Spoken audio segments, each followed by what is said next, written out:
crank all these machines up as high as I can make them go, and we'll see what kind of indoor lightning storm we can produce.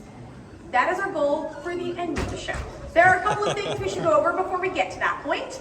First off, the machine behind me that's making those very bright, very loud blue sparks happens to be the world's largest air-insulated Van de Graaff generator.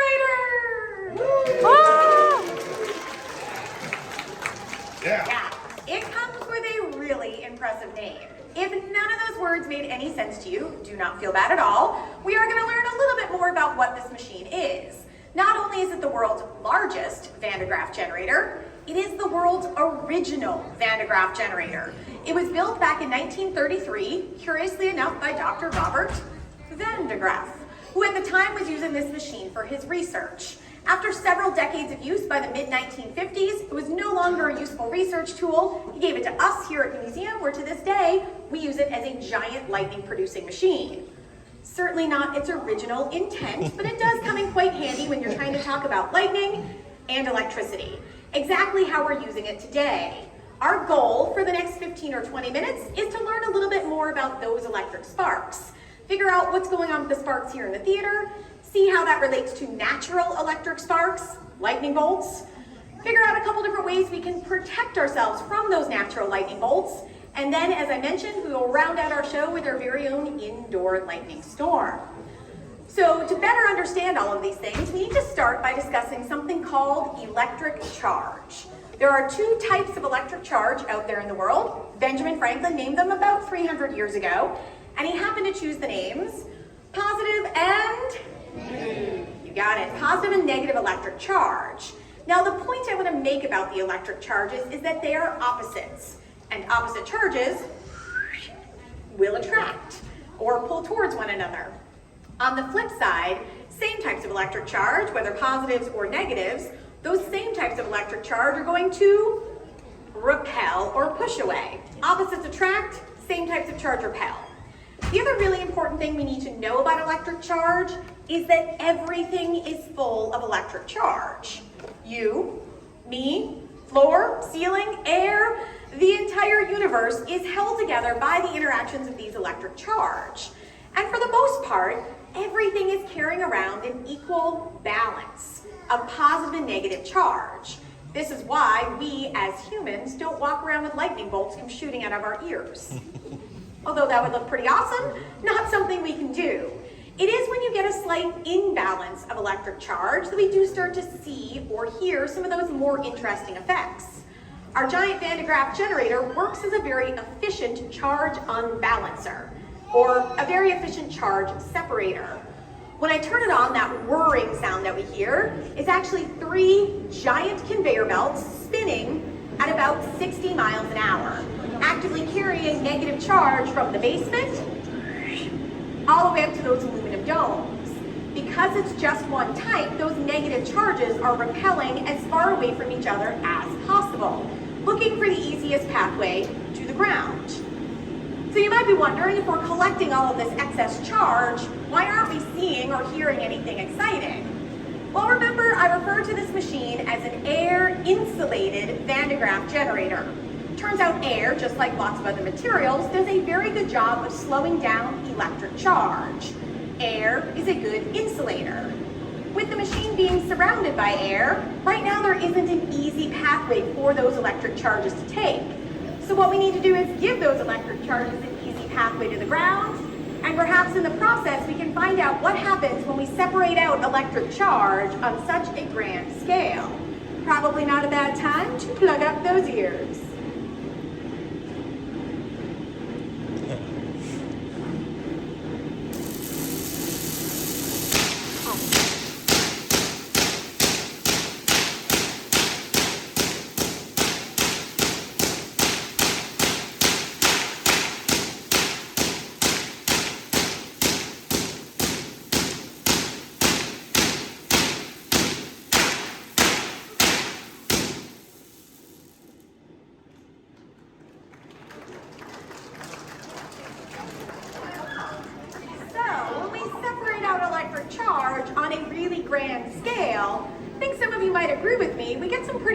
and looking and sounding lightning bolts. Now, of course, I am going to assume that none of you have ever unbalanced your own electric charge on that grand a scale. Am I correct in that assumption? Sure Nobody's ever had a lightning bolt quite like that come shooting out of your fingertips? Because again, that would look really awesome. But it would not be very safe for you or anybody in your vicinity. And there's good reasons why our giant Van de Graaff generator can produce much larger and more dramatic electric sparks than our fingertips can. This machine, way bigger than any one of us in the theater today. Because it's so much bigger, it can collect a lot more extra of one type of electric charge. Also, this machine, it's a lot taller than any one of us in the theater, which means each of those individual electric charges has a lot more energy, forcing it through the air to that kite and safely down to the ground. When we have a lot more electric charge, moving with a lot more energy, that's going to give us a much larger and more dramatic electric spark. And of course, these are still not nearly as large or nearly as dramatic as a natural lightning bolt.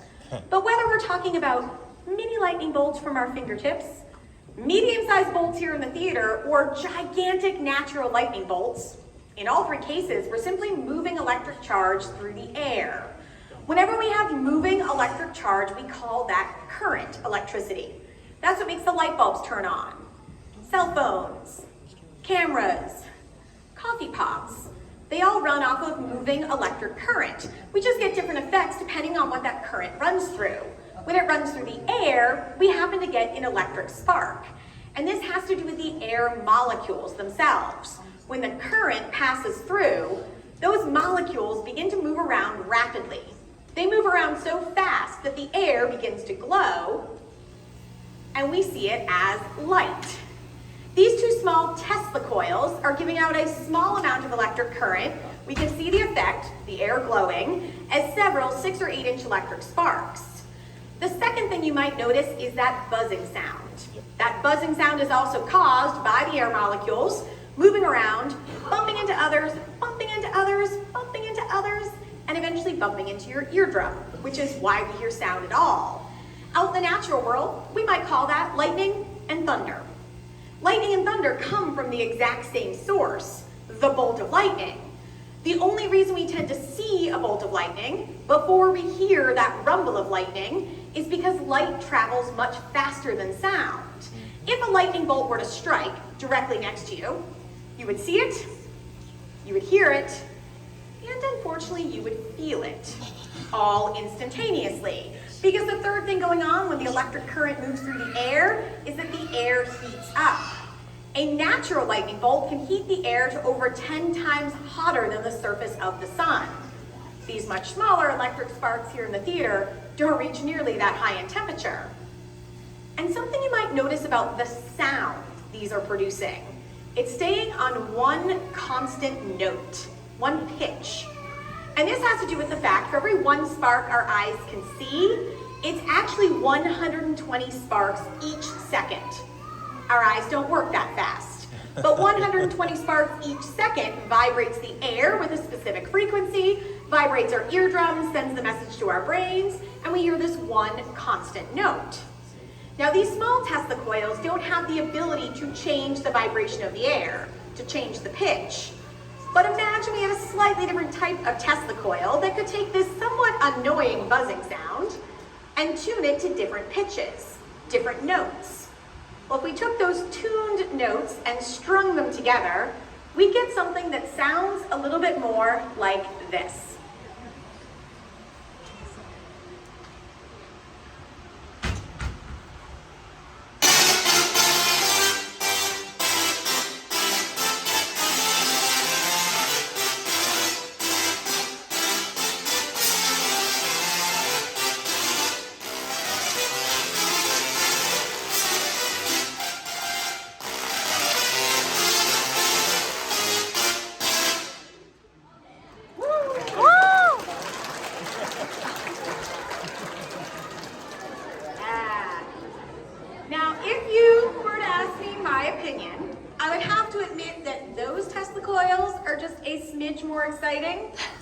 than the annoying buzzing sound? Just a little bit.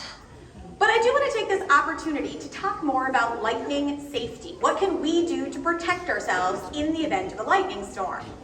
Let's imagine it's a gorgeous summer's day. Easy to do at this time of year. Gorgeous day, you're hanging out in your backyard, and out of nowhere, you see a flash of lightning. Where are you headed? Inside, right? Inside of a building, best bet in the event of a lightning storm. But maybe it's such a spectacular day that you've headed out to the beach, or you went down to the local park and you see that flash of lightning and quickly realize there's not a building anywhere in sight. But somewhere in the back of your head, you seem to remember a second, very safe place to be in the event of a lightning storm is sitting inside of your, and you're safe inside of that car because of the rubber tires. It makes good logical sense. Rubber is good insulator. Insulators slow down electric charge. But in science, do we ever just take what we hear and believe it as fact? No. We like to test it out. And I think we have all the necessary parts of the puzzle. The first thing we need, a giant lightning producing machine. The second thing we would need is, well, a rubber tire. We've got that too. Now this rubber tire is really no different from the tires that are on the cars you guys drive or ride around in. And we can find out how this rubber tire is affected by a medium-sized lightning bolt, since of course the lightning here in the theater, not nearly as powerful as natural lightning. So keep your eyes and ears peeled to that tire and to that gap of air just below the tire, and let's find out what happens.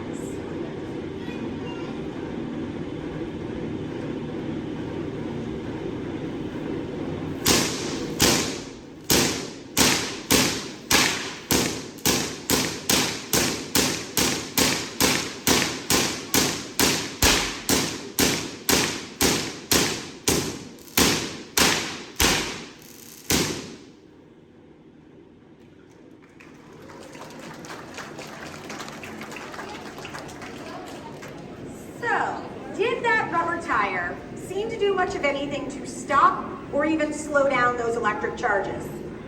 No. Busted right through the rubber, no problem. Which makes sense if we think a little bit more about it. Here in the theater, our medium-sized lightning bolts travel through several feet of insulating air. We can't forget air is also a very good insulator. A natural lightning bolt might be traveling through several miles of insulating air to likely strike the top of your car, typically made out of.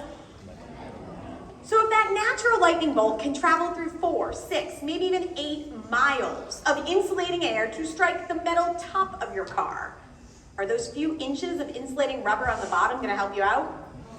Yeah. And we've just seen evidence to prove that to ourselves. So if it's not the rubber tires, are you safe in your car? I hear some yes, I hear a few no's. What about a good, solid, scientific maybe?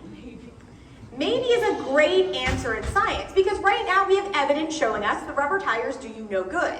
But we have zero evidence showing us that you are safe in a car if struck by lightning. But that's what we hear. And we just said most cars are made out of metal. Can metal protect you from a giant electric spark? Maybe. Some people are paying attention. Maybe. It sounds kind of strange because metals tend to be excellent electrical conductors, meaning electric charge flows through them very easily. So if we are going to suggest that maybe the metal can't protect you, we've got to test it out. And I think we can do just that, not by driving my car into the theater, kind of attached to both my car as well as the theater of electricity, but some of you may have noticed the giant metal bird cage. This can actually replicate the metal shell of a car quite nicely. So I'm going to go ahead, put my life in the hands of science, climb inside of this entirely conducting metal object, and then I'm going to take this metal object and raise it closer to the giant lightning producing machine. Because if those electric charges are finding the easiest pathway to the ground, typically that easiest pathway is through the shortest distance of an insulator. So I'm just shortening up the distance of air between the cage and the machine, so there's no question this cage is going to get struck by lightning.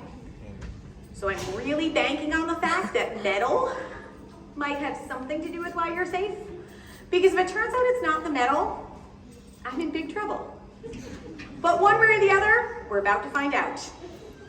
We're gonna get those motors started up, make sure I'm absolutely positively the tallest object here in the theater, take a seat in the middle of my makeshift car, so we can find out what happens when I strike this cage with over 1 million volts of electricity.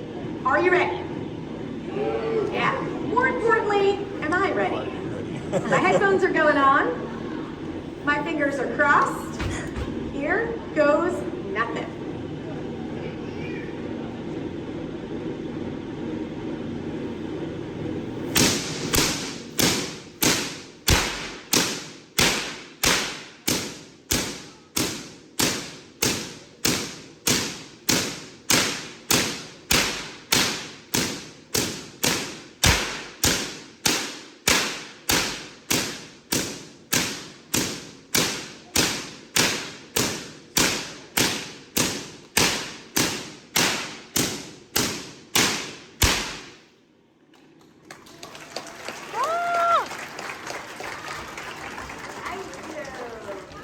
Entirely safe, surrounded by conducting metal.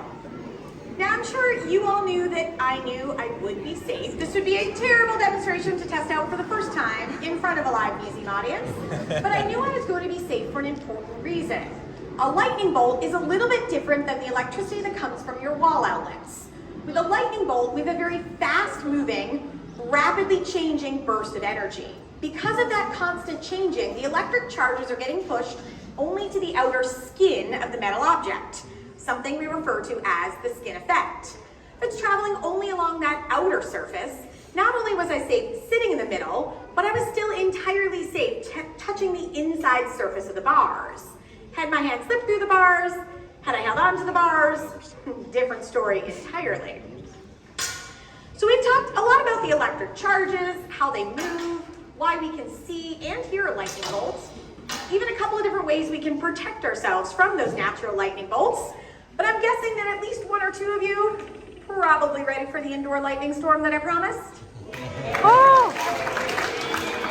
I like to pretend y'all come to hear me talk, but I know that's not entirely true. You certainly come to see what these machines can do. So we're going to get that started up. If at the end of the lightning storm you do have any questions, comments, stories, please feel free to stick around. I'd be happy to chat with you.